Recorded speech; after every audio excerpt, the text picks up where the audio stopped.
ప్రాణ విద్య నేర్చుకోవడం వలన 19 సంవత్సరాలు జరుగుతున్నటువంటి శని మహాదశ యొక్క దోషాన్ని ప్రాణసాధన ద్వారా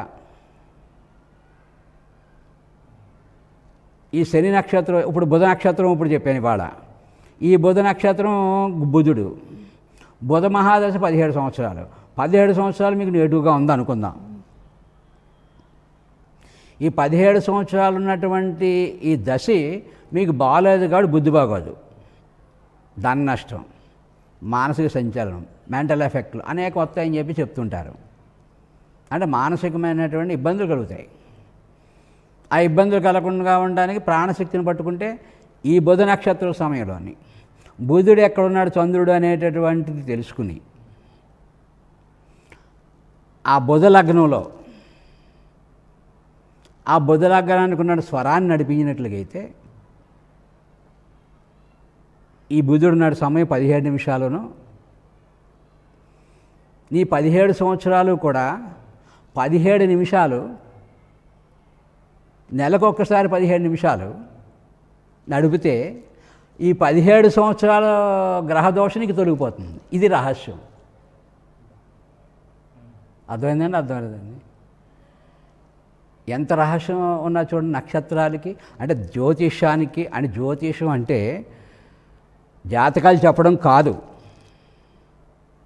జ్యోతిష్యం అంటే ఎదురుగుండా కనపడుతున్నటువంటి దానికి అనుసంధానం చేసి మన జీవన విధానం గురువు సన్నిధి నుంచి నేర్చుకుని ఆ సాధన చేయడానికి జ్యోతిష్యం అంటే. జ్యోతిష్యం అంటే వెలుగు, నక్షత్రాల వెలుగు, గ్రహాల యొక్క వెలుగు, పంచభూతాల వెలుగు. అవి లేకుండా మనం లేవు.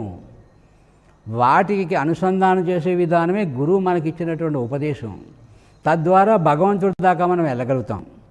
దానికే సౌందర్యలహరి, లలితా సహస్రం అడేగా ఆటలోని అమ్మా నీకు సూర్యుని యొక్క 12 రాశులు నీ కిరీటమై ఉన్నాయమ్మా, నీ నెత్తి మీద చంద్రుడు నెలవంక ఉన్నాడమ్మా, అట్లాంటి నీకు నమస్కారం అమ్మా అని ఉంది అక్కడ. భవానీ తుమ్ దాసేమయ్య అని ఇంకా వేరే శ్లోకాలు అన్నీ ఉన్నాయి. అవన్నీ అవసరం లేదనుకోండి. ఆ 12 లగ్నాలు, సూర్యుడు ప్రవేశించే లగ్నాలు 12 లగ్నాలు అమ్మ కిరీటమై ఉన్నాయి.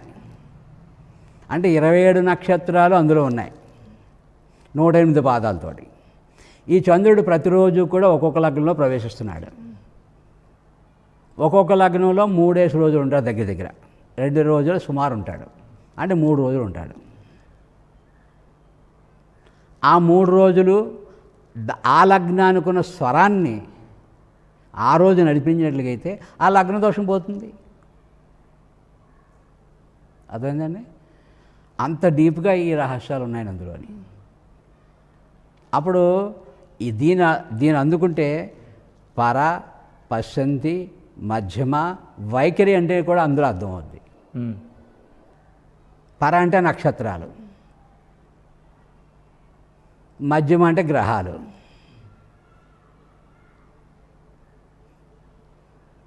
పశ్చంతి అంటే నక్షత్రాలు, పర పశ్చంతి, మధ్యమ అంటే పంచభూతాలు, వైఖరి అంటే దానికి వచ్చే రూపం. అర్థమైందండి? పర అంటే నక్షత్రాలు, మధ్యమ అంటే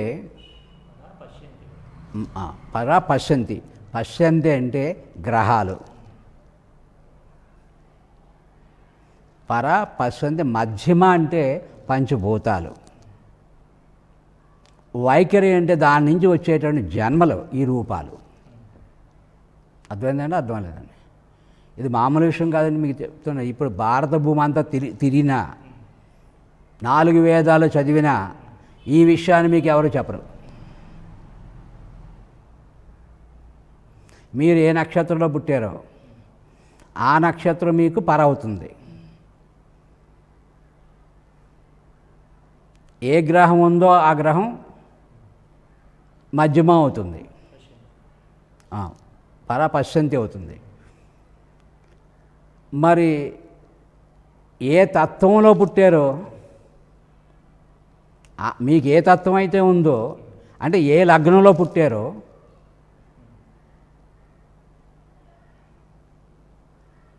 మధ్యమం అవుతుంది. వైఖరి మీ రూపం, మీ గుణం, మీ నష్టం, మీ కష్టం, లాభం, మీ కర్మ గత జన్మది. ఈ జన్మ వరకు ఇప్పటి వరకు మనం అనుభవిస్తున్నది మంచి చెడు అన్నీ కూడాను. ఇది మీకు పశ్చంతి అయ్యింది. అదేందండి. మరి ఈ పశ్చంతి ఏంటని తెలుస్తుంది ఎవరికన్నాను? ఎవరిని చెప్తున్నారా? ఈ పశ్చంతి నుంచి నువ్వు పరలోకి ఎలాగెళ్ళాలి, ఎక్కడి నుంచి వెళ్ళాలి అంటే నువ్వు ఏ లగ్నంలో పుట్టావు, ఏ స్వరం నడిపించుకోవాలి, ఎప్పుడు ఏ స్వరం నడిపించాలి, ఎలా నడిపించాలి, ఎంతవరకు నడిపించాలి, ఈ తత్వానికి ఏ రంగులు, తత్వానికి స్వరాలేంటి, ఏ నక్షత్రం ఏ తత్వం, ఆ తత్వానికి ఏ స్వరం నడిపించాలి. నడిపిస్తూ తన జన్మలోని నెగిటివ్ లేకుండా నిత్య జీవితం పాజిటివ్గా నడిపించుకుంటూ 3 పువ్వులు 6 కాయలుగా ఇహపర సౌఖ్యాలు. రాముడున్న చోట కాముడు ఉండడు, కాముడున్న చోట రాముడు ఉండడు. ఈ స్వరయోగం తెలుసుకుంటే రాముడు కాముడు మీ అరచేతులు ఉసిరికాయ.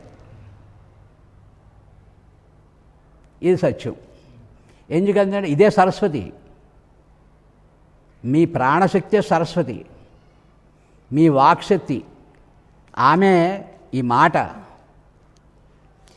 వచ్చే మాటని యథార్థంగా మనసా వాచా కర్మణ భూమి మీద పుట్టిన ప్రతి ఒక్కరూ కూడా ఈ రాజమాతాంగేశ్వరి ఉపాసన జరిగే ఈ రోజుల్లో రాజమాతాంగేశ్వరిని ఉపాసన చేస్తున్నాము అనుకుంటే ఈ మాట్లాడే మాట రాజమాతాంగేశ్వరి అమ్మవారు మాట్లాడుతున్నారు, ఆ శబ్దం రాజమాతాంగేశ్వరి అమ్మవారే అని నమస్కారం చేసి దాని కృతజ్ఞత చేయగలిగితే రాజమాతాంగేశ్వరి అనుగ్రహం మనకు వెంటనే తక్షణమే లభిస్తుంది.